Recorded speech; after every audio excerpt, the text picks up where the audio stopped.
বললাম না, কালের লিখন খণ্ডানোর ক্ষমতা কারুরই নেই। তার উপর এই সমস্ত তন্ত্রের দেবদেবীকে নিজে পুজো অর্চনা করার ছেলে খেলা নয়। সামান্যতম ভুল ত্রুটিতে হতে পারে সাধকের মৃত্যু।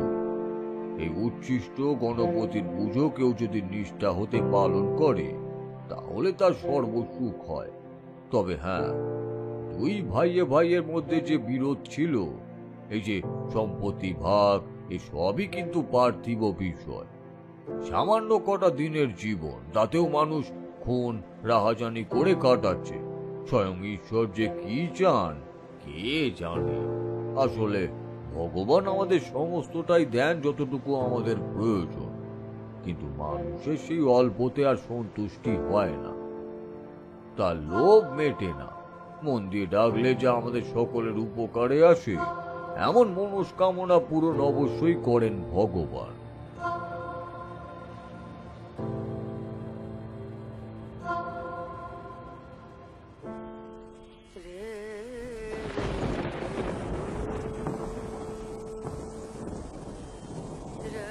আজ বিকেলে আবার মেঘ করে এসেছে দেখে তারানাথের বাড়িতে গেলাম আমি আর কিশোরী। অফিসে আজ গণেশ চতুর্থীর ছুটি ছিল। যদিও কলকাতায় তেমন বড় করে উৎসব না হলেও বাইরের রাজ্যে, বিশেষ করে মারাঠিদের মধ্যে এই পুজোর প্রচলন খুব বেশি।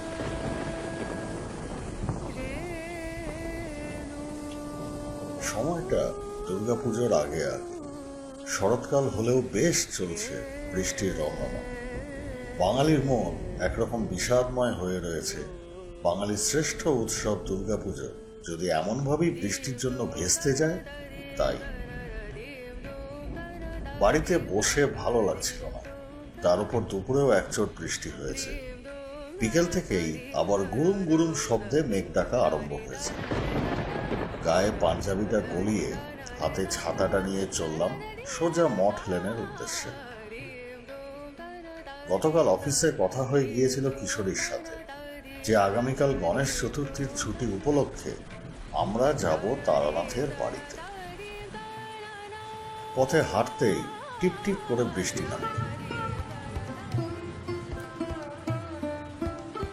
মঠ লেনে ঢোকার মুখেই দেখতে পেলাম কিশোরী অন্যদিক থেকে আসছে, ধুতিটার কুচি হাতে গুঁজে। সম্ভবত বৃষ্টি জলে হয়ে যাওয়া কাদামাটি থেকে সাদা ধুতিটা বাঁচাতেই এই পদ্ধতি। কিশোরী আমাকে দেখে হেসে বলল, এই তো দুজনে একেবারে সময় মতো চলে এসেছি।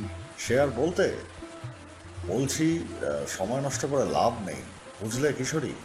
পাসিং শো আর তেলেভাজা নিয়ে চলো যাই, আবার কখন না জোরে নামে বৃষ্টি। এবার পুজোটা মাটি করবে যা বুঝছি। একেবারে লেজে গোবরে হয়ে পুজো দেখতে যেতে হবে।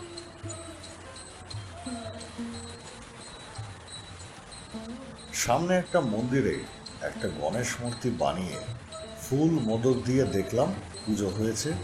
একটা প্রদীপ জ্বালানো হয়েছে সেখানে, তবে মন্দির ফাঁকা পড়ে আছে। করজোড়ে প্রণাম সেরে তেলেভাজা আর পাসিং শো নিয়ে সোজা চলে গেলাম তারানাথের বাড়িতে।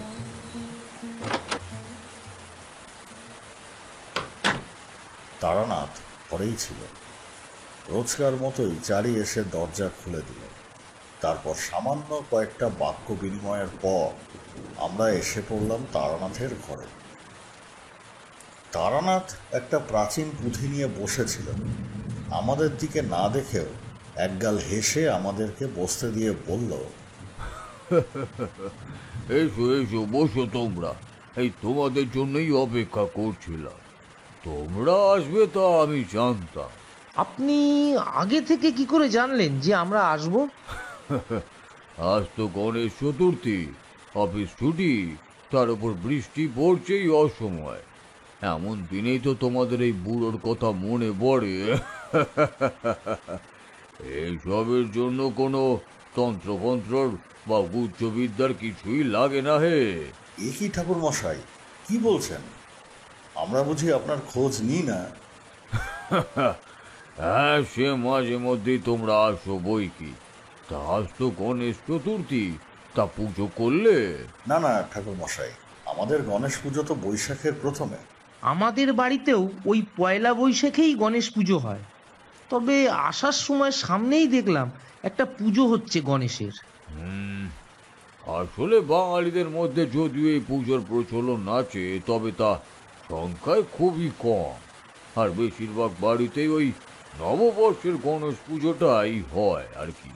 আচ্ছা, ওসব কথা থাক না হয়, কিন্তু আমি এক্ষুনি দেখলাম আপনি লাল মোড়কের মধ্যে একটা 15 দিনের পুঁতি মতো কি রাখলেন। ওটা কি ঠাকুর মশাই?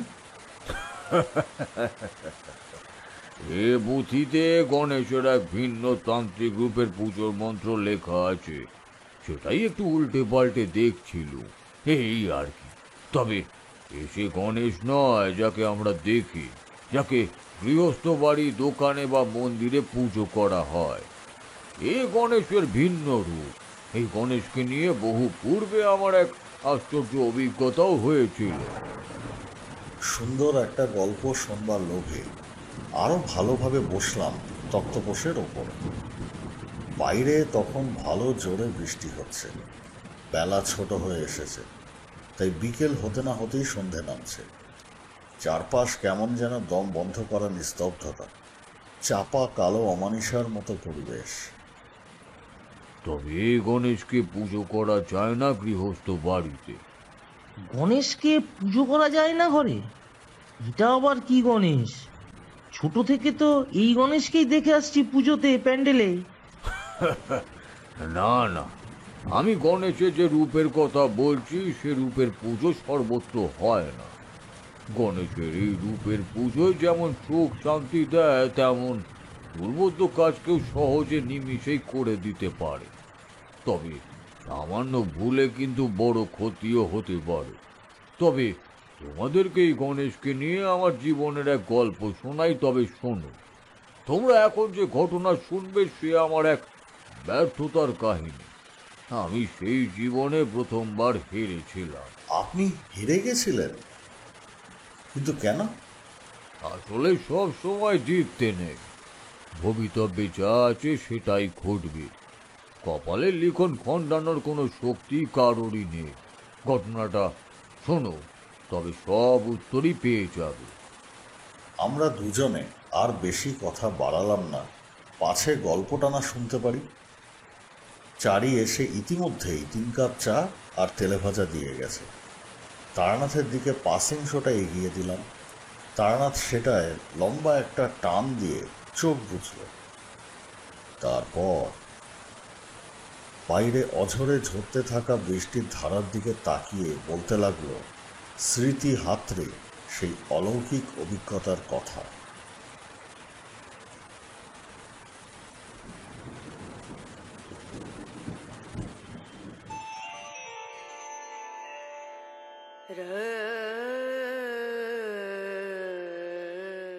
সেই সময়টা ছিল আজ থেকে প্রায় 2 দশক আগের ঘটনা। তখন আমার সদ্য বিয়ে হয়েছে। তোমরা তো জানোই, বিয়েতে আমার একেবারেই মত ছিল না। কিন্তু অমন গ্রামের মেয়েটির মুখখানা দেখে, আর অমন কাঁদো কাঁদো চোখগুলো, আর আমার মায়ের আকুতি মাখা কণ্ঠস্বর, এই সব কিছু উপেক্ষা করতে আমি পারিনি। এই জন্যই আমার সাথে যে সমস্ত অঘরী বড় বড় সাধকদের দেখা হয়েছিল, তারা কেউই আমাকে বলেননি যে আমি বড় মাপের সাধক হতে পারবো। আমি যে সংসারী হব সেটা তারা বারবার বলে দিয়েছিলেন। বউ নিয়ে তখন সদ্য বিয়ে করে এসেছি মটলেনের এই বাড়িতে। তবে মনের ভিতর একটা চাপা কষ্ট কাজ করত তখন সব সময়। বরাকার নদীর ধারে মধুসুন্দরী দেবীর সাথে কাটানো সেই মুহূর্তগুলো বলার মতো ছিল না। বারবার ফিরে যেতে চাইতাম সেই দিনগুলোতে। আমি সব সময় বুঝতে পারতাম মধুসুন্দরী দেবী আমার সাথে সাথেই রয়েছেন। তার কৃপা দৃষ্টি সব সময় আমার ওপর বর্তমান ছিল। তবে আমার স্ত্রী আসার পর আমার সেই অনুভূতি ক্রমশ যেন কমতে লাগলো। তবু যখনই বিপদে পড়েছি, মধুসুন্দরী দেবীর নাম করলেই দেখেছি তিনি আমায় পথ দেখিয়েছেন। সেবার ছিল চৈত্র মাসের গরম। প্রচন্ড গরমে শরীর হাঁসফাঁস করছে তখন কলকাতাবাসী। এদিকে আমি তখন পেটের দায় বেশ কয়েকটা হাত দেখা, কুষ্টি বিচার করা, রেসের নাম্বার লাগানো, কারোর কোনো গ্রহদোষ থাকলে সেসব নিরাময়ের জন্য বিধান দেওয়া, এই সবই করতাম। তাতে একদিক থেকে বুঝতে পারতাম মধুসুন্দরী দেবী, মাতু পাগলি এনাদের দেওয়া শক্তি ক্রমশ কম হয়ে যেত, কিন্তু নিরুপায় ছিলাম আমি। মধুসুন্দরী দেবী অবশ্য বলে দিয়েছিলেন আমার কখনো ভাত কাপড়ের অভাব হবে না, কষ্টের সৃষ্টে দিন হলো কেটে যাবেই।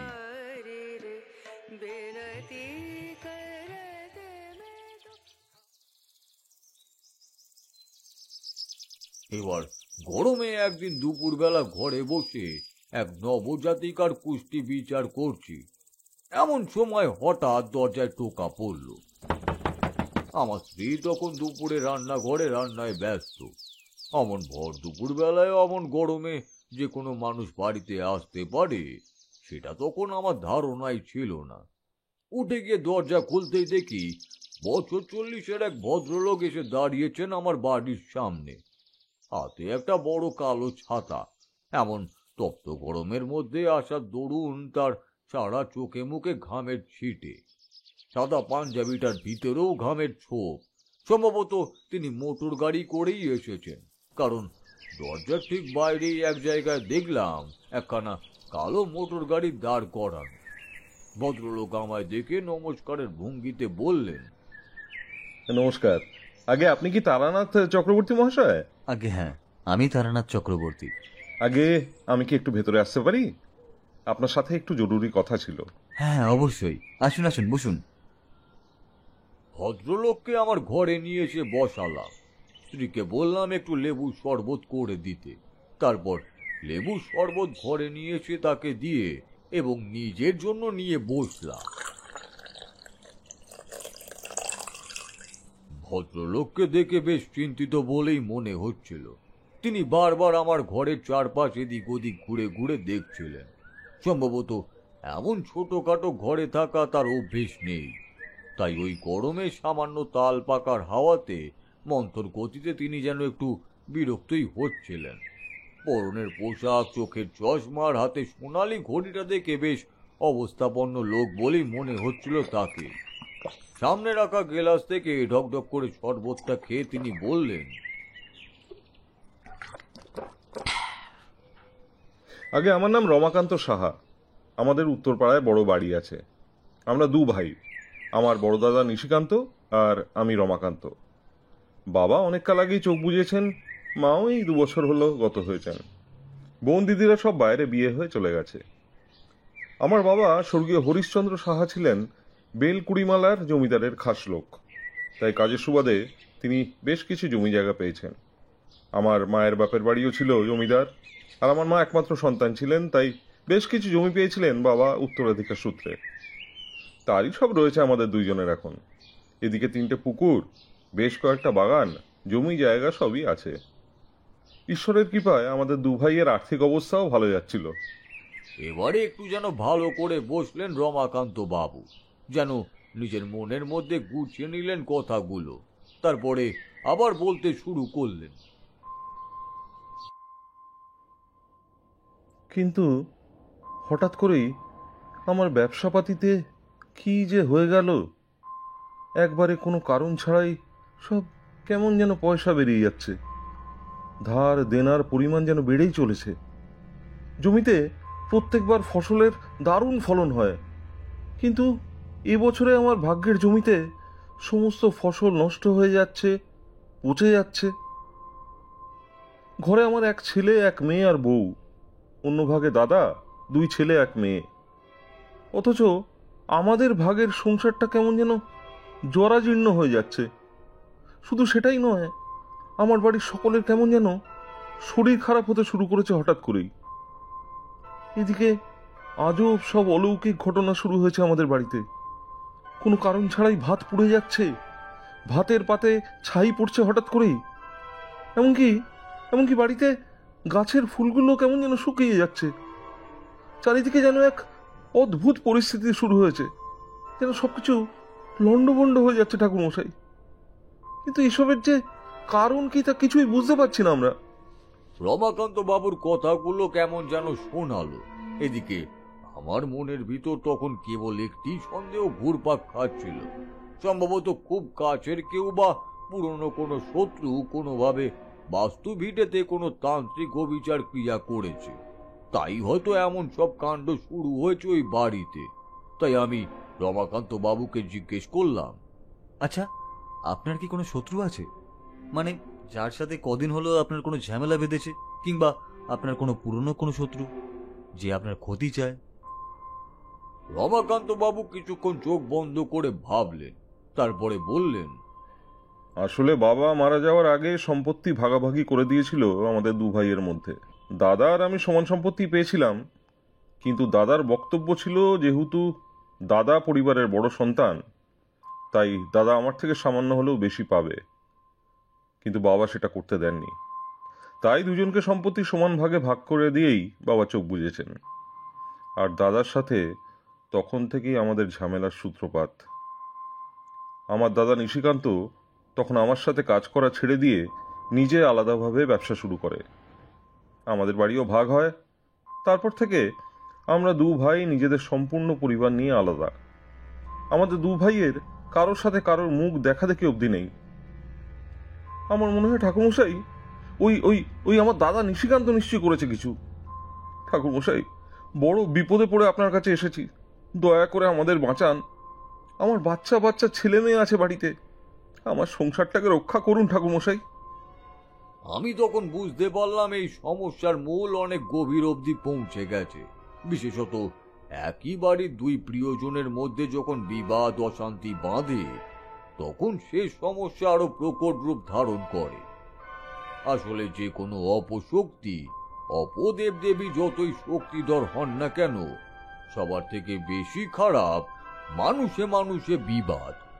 যখন মানুষের মানুষে বিবাদ বাঁধে, তখন তার নিরাময় করা সম্ভব হয়ে ওঠে না। আমি রমাকান্ত সাহার দিকে তাকিয়ে বললাম, বেশ, বুঝলাম। আপনাদের সমস্যার গোড়াটা যে ঠিক কোথায় সেটা জানার জন্য আমাকে একবার আপনাদের বাড়ি যেতে হবে। উত্তরপাড়া তো এখান থেকে বেশি দূরে নয়। সকালে রওনা দিলে আশা করি বিকেলের মধ্যেই আমি পৌঁছে যাব, কিংবা তার আগেও। আপনার নাম অনেক শুনেছি ঠাকুরমশাই, তাই আপনার কাছেই এলাম। আগেও অবশ্য অনেক তান্ত্রিক গুণিনের সাথে যোগাযোগ করেছি, কিন্তু কেউই তেমন কোনো প্রতিকার করতে পারেননি। তবে আপনার ওপর আমার পুরো ভরসা রয়েছে। আর আপনি যদি আমাদের বাড়িতে যান, তাহলে তো এর চেয়ে ভালো আর কিছু হয় না। হ্যাঁ, আপনি এখান থেকে উত্তরপাড়া ট্রেন ধরলেই পৌঁছে যাবেন। তারপর স্টেশন থেকে না হয় আমি লোক পাঠিয়ে দেবো। আপনার আসতে কোনো অসুবিধা হবে না ঠাকুরমশাই।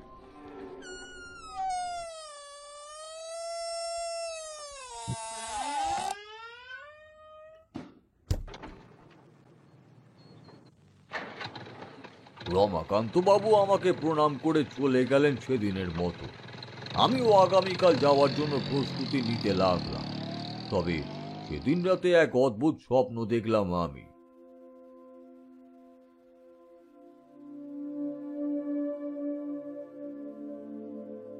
স্বপ্নে দেখতে পেলাম একটা গোল বৃত্তাকার জায়গায় বসে যেন কোনো একটা দেবতার আরাধনা করছি।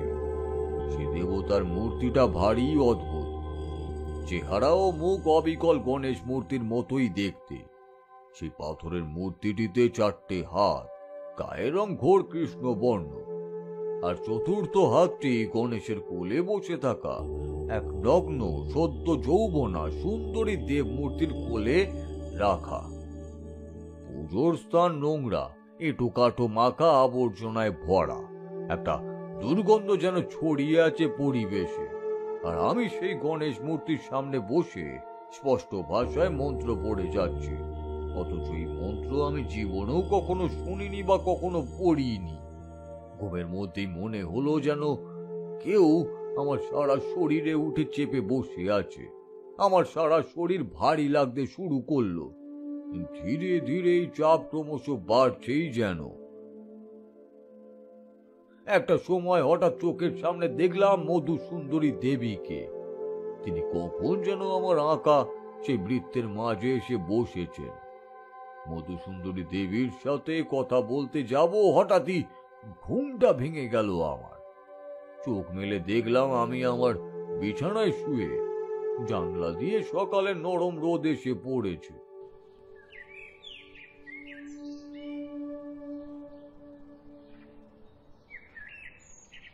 আমি বিছানা ছেড়ে উঠে পড়লাম সময় নষ্ট না করে। তাড়াতাড়ি স্নান সেরে সকালের কটা ভাত মুখে দিয়েই ছুটলাম ট্রেন ধরতে। স্টেশনে পৌঁছে দেখি গন্তব্যে যাওয়া ট্রেন দাঁড়িয়ে আছে। তাড়াতাড়ি সেখানে গিয়ে বসলাম, আর একটা ভালো মতো জানালার ধারে জায়গাও পেয়ে গেলাম। হাতে সামান্য একটা পুঁটলি, তার মধ্যে যাবতীয় কিছু প্রয়োজনীয় জিনিস, নারায়ণ শিলা সবই রয়েছে। জানলার ধারে বসে বসে বাইরের সুন্দর পরিবেশ দেখতে দেখতে চলছি, কিন্তু তার মধ্যেও গতকাল রাতে স্বপ্নটা বারবার যেন চোখের সামনে ভেসে উঠছে।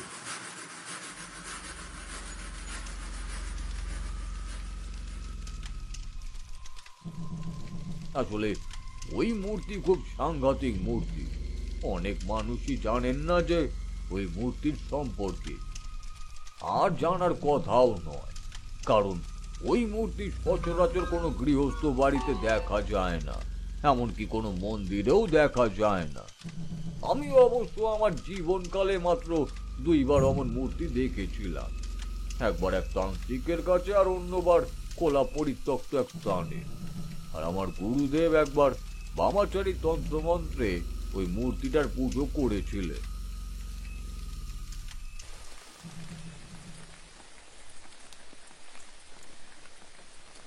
আমি আর কিশোরী একে অপরের মুখের দিকে তাকাচ্ছিলাম বারবার করে, কারণ এমন ধরনের মূর্তির কথা কিন্তু আগে কখনো শুনিনি।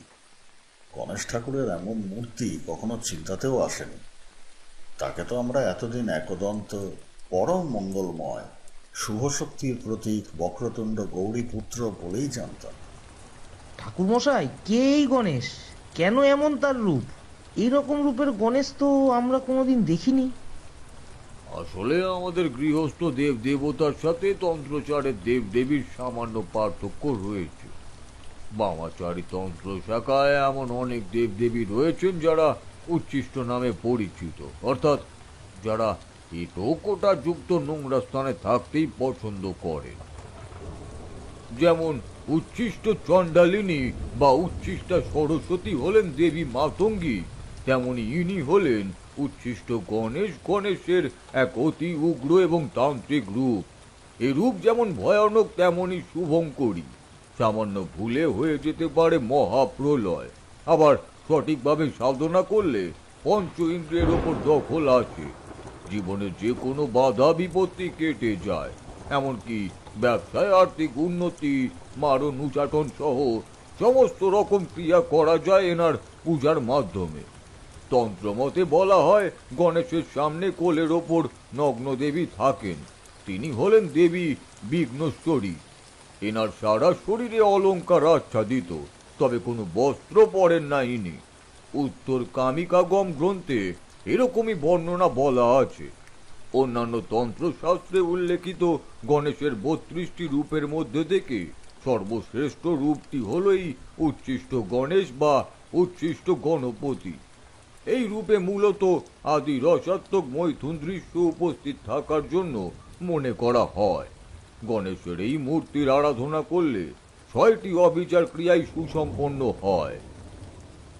অবাক হয়ে আমরা দুজনেই শুনছিলাম তারানাথের এই ঘটনার কথা। নিজের কানকে বিশ্বাস করতে পারছিলাম না আদৌ এই মূর্তি সম্পর্কে বলা কথাগুলো। অথচ প্রত্যেকটি কথা শোনবার সাথে সাথে সারা শরীরের সমস্ত রঙগুলো যেন খাড়া হয়ে যাচ্ছিল ক্রমে। সাথে বাইরে সেই একই বেগে বৃষ্টি হচ্ছে। সব মিলিয়ে একটা ভৌতিক গা ছমছমে পরিবেশ সৃষ্টি হয়েছে তারানাথের বাড়ির পলেস্তারা খসা দেওয়ালে।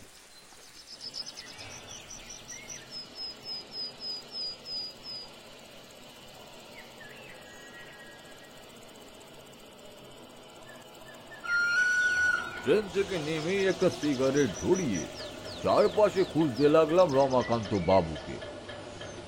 রমাকান্ত বাবু আমাকে খুঁজলেন ট্রেন আসার পর থেকে। অবশেষে স্টেশনে দুজনের সাক্ষাৎ হওয়ার পরে রমাকান্ত বাবু আর আমি হাঁটতে হাঁটতে চললাম উত্তর পাড়ার দিকে। তখন দুপুর গড়িয়েছে, বিকেল নেমেছে। হঠাৎ করেই বাতাসে একটা ঝোড়ো হাওয়া বইতে শুরু করলো। আকাশের দিকে তাকিয়ে দেখলাম পূবের আকাশটা কালো মেঘে ঢেকে গেছে, সাথে বাতাসও বইছে। এই যা ঠাকুর মশাই, মনে হচ্ছে কালবৈশাখী ঝড় নামবে এই বেলা। তা পৌঁছে যখন গেছি আর তেমন কোনো সমস্যা নেই। তার উপর সারাদিন যেভাবে তাপ প্রবাহ দিল, একটুকু বৃষ্টি না হলে শরীর যেন চলছিলই না। আপনি যে এত দূর কষ্ট করে এখানে আসলেন এই গরমে, আপনাকে যে কিভাবে কৃতজ্ঞতা জানাবো। কিন্তু বিশ্বাস করুন, খুব সমস্যায় পড়েছি। আমার ধারণা আমার ওই দাদা নিশিকান্ত ওই হিংসে রাগ থেকে আমার উপর এটা করেছে নিশ্চয়ই। আগে আমায় বুঝতে হবে সবকিছু, তারপর সেই বুঝে সুঝে ব্যবস্থা নিতে পারবো। কিছু না বুঝে আমি কিছুই করতে পারবো না। রমাকান্ত বাবুর বাড়ির দিকে যেতে যেতে চারপাশের দৃশ্য দেখতে লাগলাম। উত্তর পাড়া একেবারে গ্রাম নয়, বরং তুলনামূলক শহরের উপকণ্ঠই বলা যায়। স্টেশনে মোটর গাড়ি রাখার জায়গা, দোকানপাট থেকে শুরু করে প্রায় সব রকমের আধুনিক সুযোগ সুবিধাই আছে সেখানে। আবার দূরে ধানের ক্ষেত, জলা, ডোবা, পুকুর, বাগানও চোখে পড়ছে। তবে আকাশে আস্তে আস্তে মেঘ ঘিরে আসায় আর তেমন ভালো করে বাইরের পরিবেশটা দেখতে পেলাম না। কিন্তু রমাকান্ত বাবুর বাড়ির সামনে এসে সামনে দৃশ্য দেখে একরকম চোখ ছানা ভরা হওয়ার জোগাড়। বিশাল 3 তলা অট্টালিকা তাদের। বাড়ির সামনে বড় একখানা বেশ পরিপাটি করে সাজানো ফুলের বাগানও আছে। অনেক রকমের নাম না জানা ফুল সেখানে। আর সেই বাগানের ঠিক মাঝখানেই ছোট্ট একখানা খুব সুন্দর জলের ফোয়ারা। বাড়ির ঠিক মূল ফটকের সামনেই দুদিকে দুটো শ্বেত পাথরের অষ্টাদশী নারী মূর্তি দাঁড়িয়ে আছে। হাতে পুষ্প ঘট নিয়ে অতিথিদের অভ্যর্থনা করছে হাসি মুখে। বাড়িতে ঢোকার সময় প্রথমে রমাকান্ত বাবু পা রাখলেন, তারপর আমি। কিন্তু বাড়ির চৌকাঠ পেরিয়ে ভেতরে পা রাখতে আমার সারা শরীর শিউরে উঠল। গতকাল রাতে স্বপ্নে যে দম বন্ধ করা যে চাপা অনুভূতি হচ্ছিল, সেই অনুভূতিটা আমি আবার টের পেলাম। আমার মনে হলো এ বাড়িতে সাংঘাতিক কিছু একটা আছে যা সাধারণ নয়। তবে তখনই কিছু বললাম না রমাকান্ত বাবুকে, পাছে তারা আরো বেশি ভয় পেয়ে যান। বেশি কথা না বলে রমাকান্ত বাবুর নির্দেশিত ঘরের দিকে এগিয়ে চললাম। আর তখনই লন্ডভন্ড ভাবে ঝড় উঠলো আকাশে। সে কি সাংঘাতিক কাল বৈশাখী ঝড়!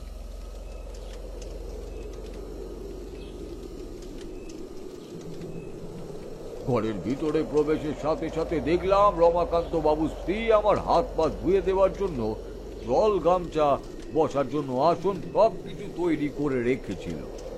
আমি তারপরে ভালো করে হাত পা ধুয়ে রমাকান্ত বাবুর ঘরে গিয়ে বসলাম। তবে বাড়িতে ঢোকার মুখে বাড়ির সামনের বাগানে শুকিয়ে যাওয়া সমস্ত ফুল ফল দেখে নিয়েছিলাম আমি। সবই যেন কেমন রুক্ষ শুষ্ক, কেউ যেন ওদের প্রাণ শক্তি শুষে নিয়েছে। এই যে এই দিকটা দেখছেন, এই দিকটা আমাদের, আর এই দেয়াল লাগোয়া সামনের ওই দিকের অংশটা আমার দাদার। দেখুন তো, একই বাড়ি, একই ছাদ, কিন্তু ওদের দিকটা কেমন ঠিকঠাক রয়েছে আর আমাদের দিকটা কেমন জরাজীর্ণ, শুকনো। এর নিশ্চয়ই কোনো কারণ রয়েছে ঠাকুরমশাই। আপনি দেখুন, আপনার উপর আমার সম্পূর্ণ ভরসা রয়েছে। তবে আমার তখন মাথায় অন্য জিনিস ঘুরছে। আমার কেন জানি না বারবার মনে হচ্ছিল কালকে রাতে দেখা স্বপ্নটা নিছক স্বপ্ন নয়, বরং এর কোনো বাস্তবতা বা কোনো বড় রহস্য রয়েছে। আর রমাকান্ত বাবুর বাড়িতে এমন কিছু শক্তির অস্তিত্ব টের পাচ্ছিলাম যা সচরাচর কোনো গৃহস্থ বাড়িতে থাকার কথা নয়। সম্ভবত সেই শক্তির অযত্ন আর অবহেলার জন্যই আজকে এসব ঘটছে তাদের বাড়িতে।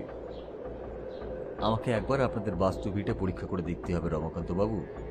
আজকে তো প্রায় সন্ধে উত্তীর্ণই হলো, তারপর এমন ঝড় বৃষ্টি। আগামীকাল সকালেই আমি এই কাজ করব। বাইরে তখন নজর ধারায় চলছে বৃষ্টি। সারাদিনের উত্তপ্ত মাঠ ঘাট যেন একটু হলেও শান্তি পাচ্ছে এই বাড়ির ধারায়, সাথে বিদ্যুৎ চমকানো আলো আর কান ফাটানো মেঘের গর্জন। একটা লাল রঙের মোমবাতি জ্বালিয়ে আমি বসে গল্প করছিলাম রমাকান্ত বাবুর সাথে। দুটো ছোট্ট বাচ্চা ছেলে আর মেয়েকে দেখলাম বাইরে খেলা করছে একসাথে, তবে তার মধ্যে বাচ্চা মেয়েটিকে দেখে বেশ অসুস্থ বলেই মনে হলো। আগে ঠাকুর মশাই, ওরা আমার দুই ছেলে মেয়ে, বড় মেয়ে মিনু আর ছোট ছেলে গৌর। মেয়েটার বড্ড শরীর খারাপ, বেশ কদিন শরীর খারাপে ভুগে ভুগে শুকিয়ে যেন একদম কাঠ হয়ে গেছে মেয়েটা আমার। কি যে হচ্ছে ঈশ্বরই জানেন। আচ্ছা রমাকান্ত বাবু, আপনি কি নিজে কখনো কিছু টের পেয়েছেন যে আপনার দাদা এমন কিছু করতে পারে বলে? দেখুন ঠাকুরমশাই, আর কখনো কারোর সাথে আমার জীবনে ঝামেলা বাঁধেনি। একমাত্র আমার দাদার সাথেই আমার সম্পত্তি ভাগাভাগি নিয়ে যেটুকু মনোমালিন্য। তাই আমার ধারণা আমার দাদাই হয়তো এই সবের পেছনে দায়ী। আর তাছাড়াও আমি তাদের বাড়িতে বেশ কয়েকজন তান্ত্রিক গুণিনকে কয়েকবার যাওয়া আসা করতে দেখেছি। সেই থেকেই আমার এই ধারণা। ইতিমধ্যে রমাকান্ত বাবু স্ত্রী এক থালা ভরে খাবার দাবার নিয়ে এসে হাজির হলেন। দেখলাম কাঁটার তলায় সুন্দর করে সাজানো প্রচুর পরিমাণে রকমারি সব লোভনীয় পদের রান্না। সবই আমার স্ত্রী নিজের হাতে বানানো। আজকে আপনি আসবেন বলে সেই দুপুর থেকে রান্না করতে লেগেছে। আর ওর রান্নার হাতও খুব ভালো, আপনি খেলেই বুঝতে পারবেন ঠাকুরমশাই। আরে আমি সামান্য মানুষ, এত রান্না আমার জন্য আয়োজন করার কোনো দরকারই ছিল না। শুধু সারাদিন আপনি খাটতে গেলেন। এমন সময় প্রায় মুখ অব্দি ঘোমটার আড়াল থেকে রমাকান্ত বাবু স্ত্রী বললেন, এই কি ঠাকুরমশাই, কি বলছেনটা কি আপনি? তা কি কখনো হয় নাকি? আপনি বাড়ির অতিথি, বাড়িতে একটা মান সম্মান বলে জিনিস রয়েছে। আর তাছাড়াও এ তো সামান্য খাবার। আমার শ্বশুরমশাইয়ের আমলে এই সমস্ত খাবার কোনো ব্যাপার ছিল না। রোজই এর থেকে বেশি রান্না হতো, তবে উনি জীবনে কখনো মাছ মাংস ছুঁয়ে দেখেননি। তাই ওনার জন্য নানান রকমের নিরামিষ রান্না হতো। আর আমারও মূলত নিরামিষ রান্না শেখা, তার জন্য রান্না করেই। মোমবাতির আলোটা ক্রমশ কমে আসার জন্য আরো একটি লণ্ঠন এনে রাখলেন রমাকান্ত বাবু। তাতেই আরো ভালো করে দেখতে পেলাম থালা জুড়ে সাজানো রয়েছে নানান রকমের পদ। লুচি, মটর ডালের ঘন্ট, পায়েস, ক্ষীর, ছানার ডালনা, বেগুন ভাজা, মিষ্টি, সবকিছুই সাজানো সেই সুন্দর নকশা কাটা কাঁসার থালায়। সত্যি কথা বলতে খেয়ে বেরিয়েছিলাম সেই সকালবেলা, তাই বেশ খিদেও পেয়েছিল। গরম গরম ফুলকো লুচিতে একটা কামড় দিয়ে চোখ বন্ধ করলাম। সত্যি অসাধারণ রান্নার হাত ছিল রমাকান্ত বাবুর বউদের। প্রশংসা না করে আমি আর পারলাম না। একটা শ্বেত পাথরের টেবিলের ওপরে আমায় খেতে দেওয়া হয়েছিল। লণ্ঠনের আলোতে ঘরের ভিতরটা ভালো করে দেখতে পাচ্ছিলাম না, অথচ যেটুকু বুঝতে পারলাম তাতে এই ঘরে একটা সময় যে ঐশ্বর্যের কোনো কমতি ছিল না, সেটা বেশ ভালোই বোঝা যাচ্ছিল। তবে এখন যেন সেই ঐশ্বর্য, সেই সৌন্দর্য সামান্য হলেও অভাবের ছাপ পড়েছে। ভরপেট খেয়ে হুকোতে বসে বসে টান দিতে দিতে গল্প করছিলাম রমাকান্ত বাবুর সাথে। রমাকান্ত বাবু তার ছেলে মেয়ের সংসার, সম্পত্তি, ব্যবসাপাতি সবকিছু নিয়ে টুকরো টুকরো করে বলছিলেন। রমাকান্ত বাবুর কথা শুনে এটুকু বোঝা গেল তার মূলত এই জমি জমা নিয়েই কাজ কারবার। পুকুর থেকে প্রায়ই মাছ যায় বাইরের ঘাটে।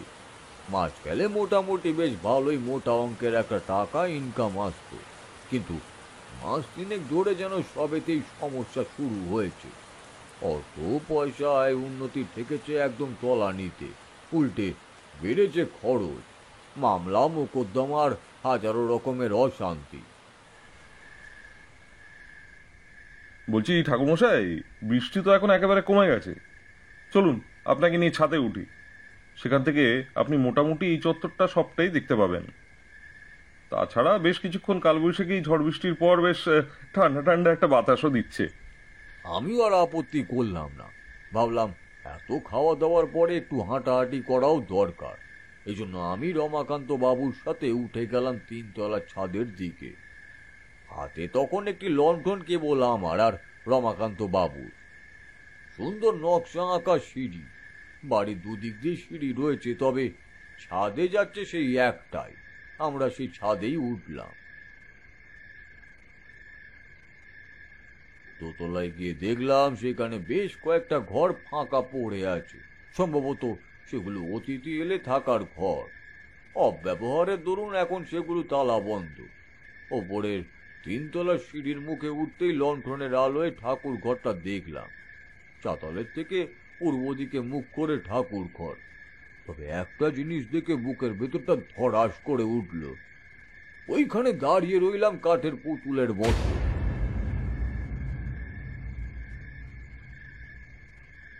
সেই লণ্ঠনের মৃদু আলোয় আমি স্পষ্ট দেখলাম একটা উচ্ছিষ্ট গণপতির মূর্তি রাখা রয়েছে তাদের ঠাকুর ঘরের সিংহাসনে। আমার মনে হলো যেন এর চেয়ে অমঙ্গলজনক কিছু আমি এর আগে কখনো দেখিনি।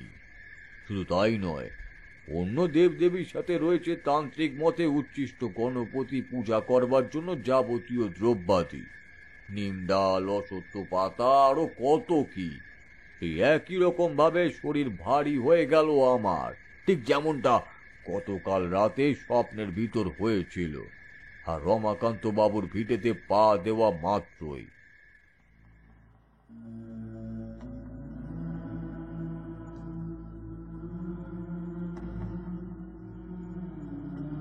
আমার চোখের সামনে এখন যেন সমস্ত কিছু জলের মতো পরিষ্কার হয়ে গেল। কেন আমি অমন স্বপ্ন দেখলাম, কেন আমার শরীর ক্রমশ ভারী হয়ে গেছিল, এবং কেন মধুসুন্দরী দেবী আমায় দেখা দিয়েছিল, সবকিছু সামান্য হলেও আন্দাজ করতে পারলাম এই বাড়িতে ঠিক কি কি ঘটেছে এবং সেগুলো ঘটার আসল কারণটাই বা কি। রমাকান্ত বাবু, এই গণেশ মূর্তি আপনি কি পুজো করেন? লণ্ঠনের আলোয় স্পষ্ট দেখলাম রমাকান্ত বাবুর মুখটা কেমন যেন শুকিয়ে গেল আমার প্রশ্ন শুনে। ওটা তো গণেশ মূর্তি ঠাকুমশাই। ওই ওই ব্যবসাপাতি ঠিকভাবে চলছিল না বলে আমি নিজেই পুজো করতাম। আপনি আসুন না, ওপরে ছাদে আসুন। বুঝতে পারলাম রমাকান্ত বাবু আমায় নিয়ে তাড়াতাড়ি ছাদের উপর যেতে চাইছেন, বিষয়টা এড়িয়ে যাওয়ার জন্য। ছাদটা বেশ বড়। রমাকান্ত বাবু এবং তার দাদা নিশিকান্ত বাবু উভয়েরই একসাথে ছাদ। 3 তলা ছাদের উঁচু থেকে পুরো এলাকাটার আকার আয়তন বেশ ভালো করেই দেখা যাচ্ছিল। তবে রাতের অন্ধকার থাকায় কোনো জিনিস স্পষ্টভাবে পরিলক্ষিত হচ্ছিল না।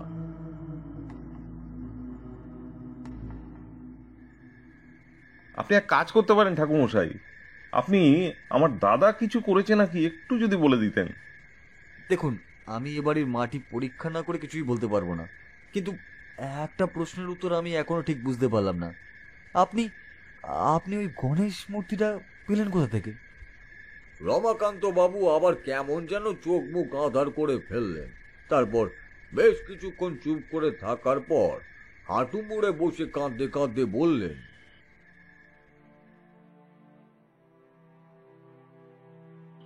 ঠাকুরমশাই, আপনি মহান, আপনি সব জানেন।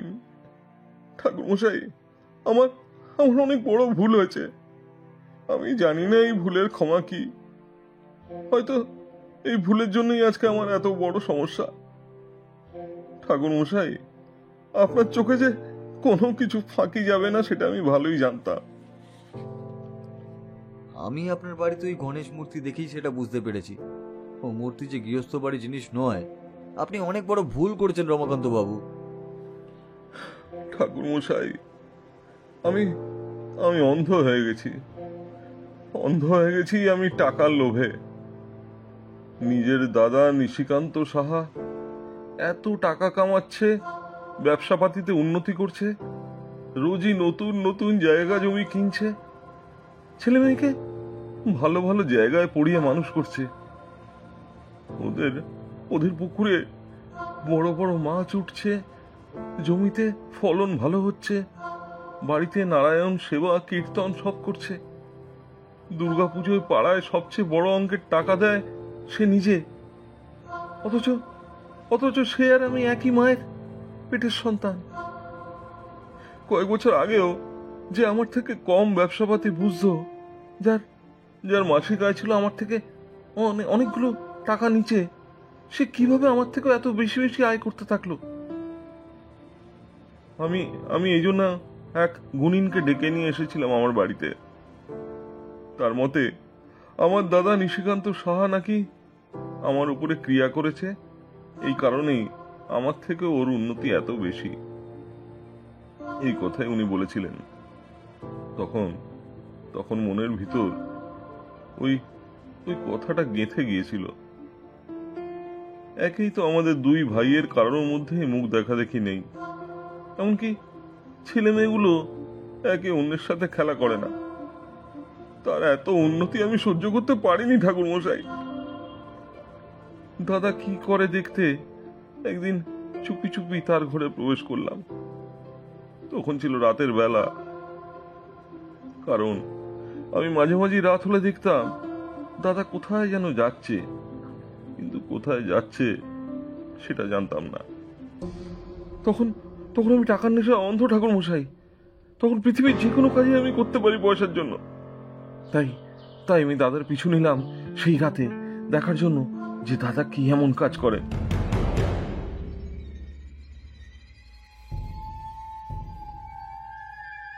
দেখলাম দাদা রাত্রি প্রায় মধ্য প্রহরে একা একটা বড় পিতলের গামলাতে লাল কাপড় দিয়ে মুড়ে, নিজেও একটা কালো চাদরে গা মুখ ঢেকে বাড়ি থেকে ধীর পায়ে কোথায় যেন বের হলো। তার থেকে বেশ খানিকটা দূরত্ব বজায় রেখে আমিও পা টিপে টিপে চললাম তার পিছন পিছন। প্রায় আধ ঘন্টা এইভাবে হাঁটার পরে দাদা থামলো। চারপাশ ভালো করে দাদা একবার তাকিয়ে নিয়ে ঢুকলো জঙ্গলের ভিতরে। আমিও গেলাম। এই জঙ্গলটা আমার চেনা। জঙ্গলের ধারে রয়েছে শ্মশান। এই শ্মশানে এসেছিলাম বাবার দেহ সৎকার করতে, কিন্তু দাদা এত রাতে হাতে কি নিয়ে শ্মশানে প্রবেশ করছে এটা দেখার জন্য আমার মন খুব ছটফট করতে লাগলো। তারপর দেখলাম দাদা শ্মশানে গিয়ে বসে নিজের গায়ের থেকে কালো চাদরটা খুলল, তারপর পিতলের গামলা থেকে লাল চাদরটা সরিয়ে বের করে আনলো একটা মূর্তি।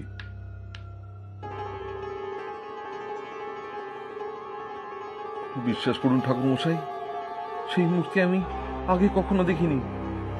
গণেশ মূর্তি যে এমন হতে পারে তাতে আমার বিন্দু মাত্র ধারণা ছিল না।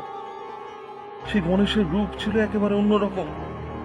চতুর্ভুজ, কপালে আঁকা ত্রিনয়ন, কোলের উপর বসে রয়েছেন এক নগ্ন নারী মূর্তি।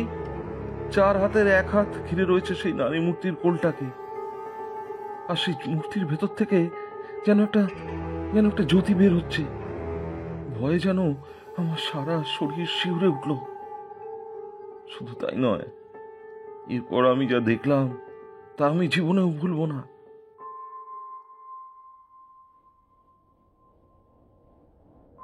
দেখলাম একটা গোল বৃত্ত এঁকে তার মধ্যে গণেশ মূর্তিটা বসিয়ে দাদা চারপাশে মাংস, মিষ্টি, লাড্ডু, মোদক এসব ছড়িয়ে দিল। নিজের গায়েও কাদামাটি আর শ্মশানের ছাই মেখে নিল। জ্বলন্ত আগুনের লেলিহান শিখায় আমি স্পষ্ট সব দেখছিলাম। দাদা সেই কাঁচা মাংস নিজের চারপাশে ছড়িয়ে দিয়ে খানিক নিজের মুখেও পুরে দিল, সাথে নিল মিষ্টি। মুখের ভেতর মাংস মিষ্টি একসাথে পুরে পুজো করতে লাগলো সেই মূর্তির। পুজোর সময় মনে হচ্ছিল চারপাশ জুড়ে যেন কেমন ভূমিকম্পর মতো হতে থাকলো। আমি প্রায় 10-12 হাত দূরে দাঁড়িয়ে সব দেখতে পাচ্ছি। প্রায় অনেকক্ষণ ধরে চলল সেই পুজো। এমন নোংরা ভাবে ঘৃণ্য অবস্থায় পুজো যে হতে পারে কোনো ভগবানের, তা আমার কোনো ধারণাই ছিল না। কিন্তু তখন আমার মাথায় ভালো চিন্তা ভাবনা ঘুরছিল না। টাকার লোভে আমার বুদ্ধি ভ্রষ্ট হয়ে গেছিল ঠাকুর মশাই। তখন আমার যে অবস্থা, তাতে আমি টাকার জন্য সবকিছু করতে প্রস্তুত। আর এ তো সামান্য পুজো। মনে মনে ঠিক করলাম আমিও এই গণেশ মূর্তির পুজো করব নিজের বাড়িতে। আর আমার দাদার ব্যবসা শেষ হয়ে ফকির হয়ে যাওয়ার কামনা করব। সেদিন বাড়ি ফিরে এসে পরের দিনই চলে গেলাম কলকাতায়।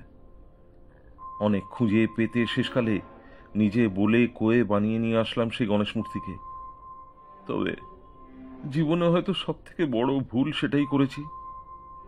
এই গণেশ মূর্তিকে যে বাড়িতে প্রতিষ্ঠা করতে নেই, এই গণেশ মূর্তি প্রতিষ্ঠা করতে হয় শ্মশান চত্বরে বা কোনো জনবসতিহীন ফাঁকা স্থানে। দাদাও তাই করত। প্রাণহীন অবস্থায় মূর্তিটাকে ঘরের বাইরে এনে রেখে দিত সবার অলক্ষ্যে, আর রাতের বেলায় সেই মূর্তিটা নিয়ে প্রাণ প্রতিষ্ঠা করত আবার সেই শ্মশানে গিয়ে। কিন্তু আমি তা বুঝতে পারিনি। বাড়িতেই সেই মূর্তির পুজো করি এবং আমার অভীষ্ট কামনা গণেশের কাছে প্রকাশ করি। কিন্তু কিন্তু উল্টে ক্ষতি হয়। দাদার ব্যবসা যেমন চলছিল চলতে থাকে, আর আমার অবস্থা শেষ হয়ে যায়। সঞ্চিত সমস্ত অর্থ কোনো কারণ ছাড়াই বাড়ির মামলা মোকদ্দমায় বেরিয়ে যেতে থাকে। জমির ফসল, নদীতে মাছ কারণ ছাড়াই মারা যেতে থাকে। ছেলেপিলের স্বাস্থ্য অবনতি ঘটে। এমনকি রাতের অন্ধকারে দাদার যাতে অমঙ্গল হয়, ওই জন্য কালো বেড়ালের লোম আর নিমডাল নিয়ে দাদার নাম করে পুঁতে দিয়েছিলাম ওদের বাড়ির সামনে। কিন্তু বিপরীত ফল হলো। পুজোয় হয়তো কোনো অশুদ্ধি বা ভুল হয়েছিল, কিংবা খারাপ উদ্দেশ্যের কারণেই হোক, আমার জীবনে নেমে এলো বিপর্যয়। ঠাকুরমশাই, আপনি বিশ্বাস করবেন কিনা জানি না, আমি ঘুমিয়ে ঘুমিয়ে অনেকবার স্বপ্ন দেখেছি। আমি স্বপ্ন দেখেছি আমায় যেন কেউ ভীষণভাবে আঘাত করছে। ঘুম থেকে যখন উঠতাম তখন আমার সারা শরীরে মারাত্মক ব্যথা থাকতো।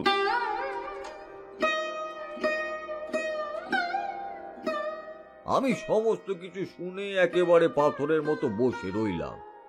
কি করব কিচ্ছু বুঝতে পারছিলাম না, কারণ কালের নিয়ম কালের লিখন খণ্ডানো আমার পক্ষে সম্ভব নয়। সমস্যাটা মহাকালের উপর ছেড়ে দেওয়া ছাড়া আমার আর কোনো উপায় ছিল না সেই মুহূর্তে। মানুষের কৃতকর্ম, মানুষের লোভ, এটাই সবচেয়ে বড় শত্রু মানুষের। যেদিন মানুষ এদের বশ করতে পারবে সেদিন পৃথিবীতে আর অমানুষ থাকবে না। অথচ কালের হয়তো এটাই নিয়ম, আর যে কদিন পৃথিবী থাকবে সে কদিন মানুষের মধ্যে ষড়রিপু রাস পালনও থাকবে। কিছু না বলে রাতে নিচের ঘরে নেমে এলাম। রাতে ঘুম এলো না। গতকাল রাতে স্বপ্নটা ঠিক কি ইঙ্গিত বহন করছে তখন আমি ভালোই বুঝতে পারছি। দুই চোখ ফেটে জল আসছে, কিন্তু সেই জল আসার কারণ আমি বুঝতে পারছিলাম না। মধুসুন্দরী দেবীর জন্য মনের ভিতর কেমন একটা উথাল পাতাল করছিল। সবকিছু ছেড়ে সংসার পাততে চাইনি আমি, অথচ কত কি না হয়ে গেল। রমাকান্ত বাবুর বাড়ির জানলা দিয়ে এক ফালি মেঘে ঢাকা চাঁদ উঁকি মারছিল রাতের আকাশে। কাল বৈশাখী ঝড় বৃষ্টির পরে যে মেঘের আড়ালে চাঁদটা যেন আমার দিকে তাকিয়ে আমাকে ব্যঙ্গই করছে। নিজের জীবনে এমন ব্যর্থতা কখনো আসেনি।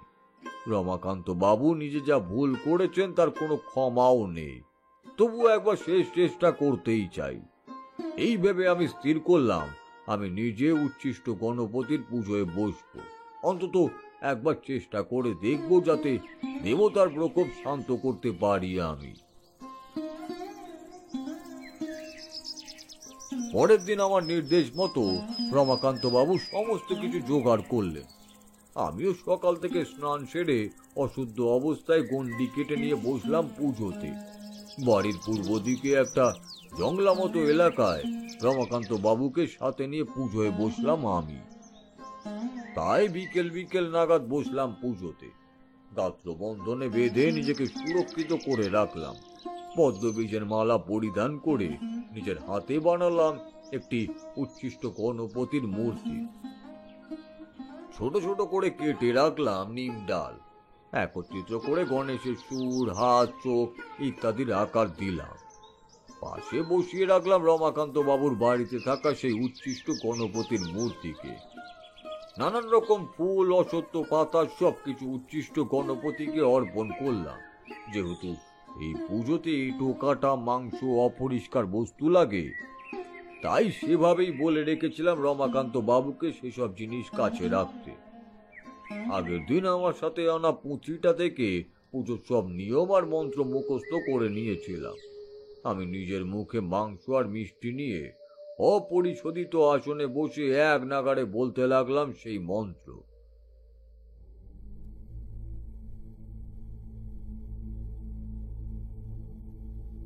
বিকেলের আকাশে তখন অল্প অল্প করে কালো কাল বৈশাখের মেঘ জমেছে।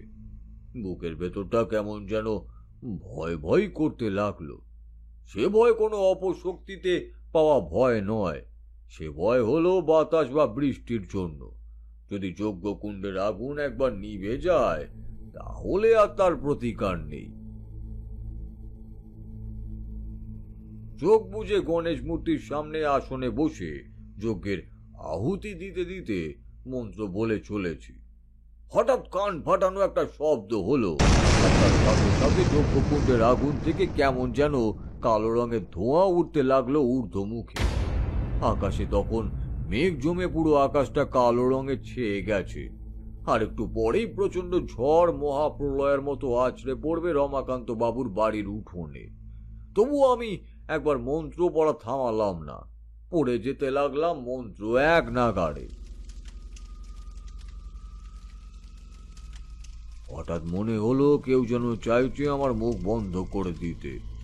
চোখ মেলে তাকিয়ে দেখলাম আমার কেটে রাখা গন্ডির আশেপাশে ঘুরছে একটা বিরাট লম্বা কালো ছায়া। তবে সেই ছায়া মূর্তি উল্টো হয়ে দুই হাত নিচু করে চার পায়ে ঘুরছে, তার দৃষ্টি আমার দিকে। এটা নিম্নতন্ত্র শাখার কোনো অপশক্তি। মূলত তামরতন্ত্রে এমন অসংখ্য অপশক্তি, পিশাচিনী, হাকিনী, ডাকিনীর কথা রয়েছে। সম্ভবত তাদের মধ্যে কোনো একটি রূপ এই পিশাচিনী আমার পুজোয় বাঁধা দিতে এসেছে, বিঘ্ন সৃষ্টি করতে এসেছে আমার যজ্ঞে। তোকে কে পাঠিয়েছে আর কেন তুই এসেছিস এখানে? সেই কালো ছায়ামূর্তি ক্রমাগত ঘুরতে লাগলো সেই গণ্ডির বাইরে থেকে আমার দিকে তীক্ষ্ণ দৃষ্টি নিক্ষেপ করে। আমি জানতাম এদের প্রত্যেকের শক্তির কথা, তাই আগে থেকে নিজেকে গাত্র বন্ধনে বেঁধে দিয়ে মন্ত্রপুত গণ্ডি কেটে রেখেছিলাম। আমি এটুকু জানতাম সেই গণ্ডির ভিতরে এসে আমাকে ছোঁয়ার ক্ষমতা নেই তাদের।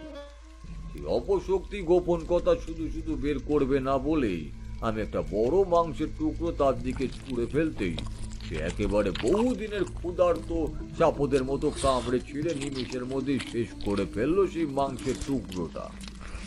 অনেক সাধনার সময় আমাকে এই নিম্নতন্ত্রের প্রাণীদের সাথে কথা বলতে হয়েছে, তাই আমি এদের সাথে কিভাবে কথা বলতে হয় তা জানতাম।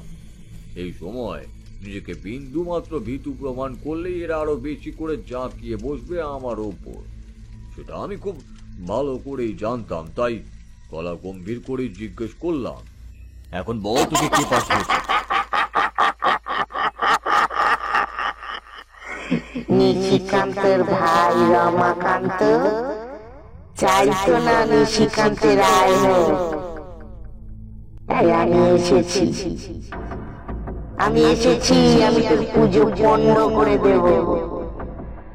রমাকান্ত শাস্তি পাবে, লোভের শাস্তি পাবে। তুই কিছু করতে পারবি না, কিছু পারবি না। তুই এখান থেকে চলে যা, তুই এখান থেকে চলে যা, চলে যা এখান থেকে।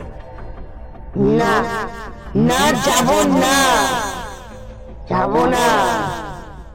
তোর পুজো কিছুতেই শেষ করতে দেব না আমি। বেশ, তাহলে আমি তোকে তাড়াবো।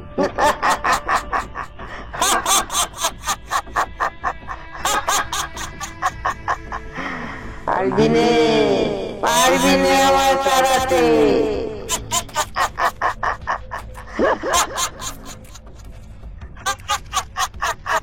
আমি খুব ভালো করেই জানতাম এই সমস্ত নিম্নমানের অপশক্তিকে কিভাবে শেষ করতে হয়, তাই সময় সুযোগ বুঝে এক মুঠো মাটি তুলে মন্ত্র পড়ে তার দিকে ছুঁড়ে দিতে সে মিলিয়ে গেল বাতাসে।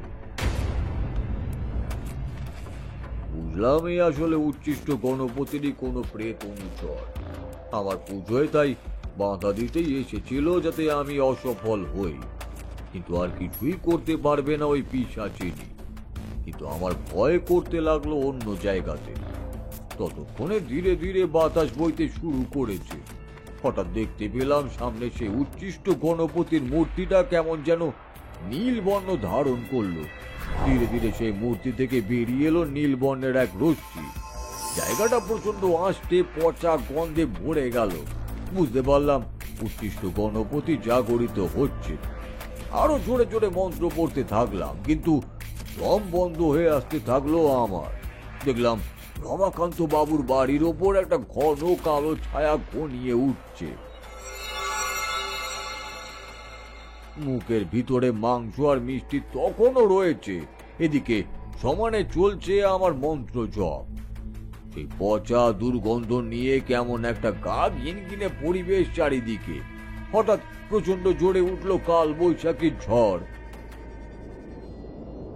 মুহূর্তে চারপাশ লন্ড বন্ধ হয়ে গেল, যেন প্রলয় নেমে আসবে এবার। আর এমন সময় আমার সমস্ত চেষ্টার আশা ব্যর্থ করে দিয়ে নিভে গেল যজ্ঞকুণ্ডের আগুন।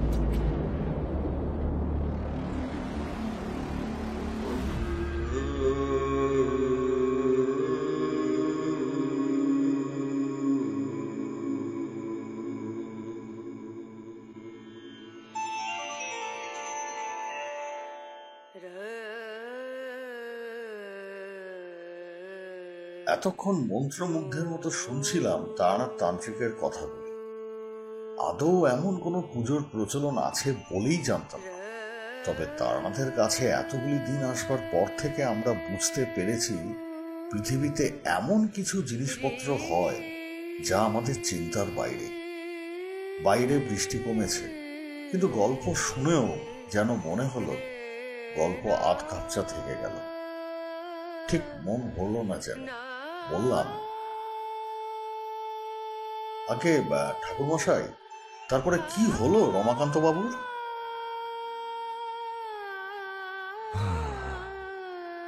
বললাম না, কালের লিখন খণ্ডানোর ক্ষমতা কারুরই নেই। তার উপরেই সমস্ত তন্ত্রের দেবদেবীকে নিজে পুজো অর্চনা করার ছেলে খেলা নয়। সামান্যতম ভুল ত্রুটিতে হতে পারে সাধকের মৃত্যু। রমাকান্ত বাবু নিজের অজান্তেই টাকার লোভে অন্ধ হয়ে গিয়েছিলেন। নিজেই এই পুজো গৃহস্থ বাড়িতে করে নিজেই ডেকে এনেছেন মহাবিপদ। আমি চেষ্টা করেছিলাম, কিন্তু দেবতার সাথে লড়াই করার শক্তি যে আমারও নেই। তোমাদের তো প্রথমেই বললাম এই ঘটনা আমার ব্যর্থতার। পরের দিন সকালবেলা চলে এসেছিলাম রমাকান্তর বাড়ি ছেড়ে। তারপরে তাদের কি অবস্থা আর কখনো আমার খোঁজ নেওয়া হয়নি। জোর করে রমাকান্ত বাবু আমায় টাকা দিতে চেয়েছিলেন আমার পারিশ্রমিকের জন্য, কিন্তু আমি সামান্য যাতায়াতের টাকাটুকু ছাড়া আর কোনো টাকাই নিতে পারিনি। বললাম তো, এই উচ্ছিষ্ট গণপতির পুজো কেউ যদি নিষ্ঠা হতে পালন করে তাহলে তার সর্বসুখ হয়। তবে হ্যাঁ, দুই ভাইয়ে ভাইয়ের মধ্যে যে বিরোধ ছিল, এই যে সম্পত্তি ভাগ, এই সবই কিন্তু পার্থিব বিষয়। সামান্য কটা দিনের জীবন, তাতেও মানুষ খুন রাহাজানি করে কাটাচ্ছে। স্বয়ং ঈশ্বর যে কি চান কে জানে। একটু দীর্ঘশ্বাস ছাড়লেন বৃদ্ধ তারা। তারপর শেষ হয়ে আসা পাসিং শোটা নারকলের মালায় গুঁজে দিয়ে বললেন, আসলে ভগবান আমাদের সমস্তটাই দেন যতটুকু আমাদের প্রয়োজন, কিন্তু মানুষের সেই অল্পতে আর সন্তুষ্টি হয় না। তার লোভ মেটে না। মন দিয়ে ডাকলে যে আমাদের সকলের উপকারে আসে, এমন মনস্কামনা পূরণ অবশ্যই করেন ভগবান। বাইরে বৃষ্টি কমে আসবার জন্য আমরা বেরিয়ে এলাম তারানাথের বাড়ি থেকে। হেঁটে হেঁটে আসছি, হঠাৎ দেখি সামনের একটা প্যান্ডেলে একজন সাদা পোশাক পরিহিত এক ব্রাহ্মণ আরতি করছেন গণেশে। ভক্তি ভরে দুই হাত তুলে প্রণাম করলাম।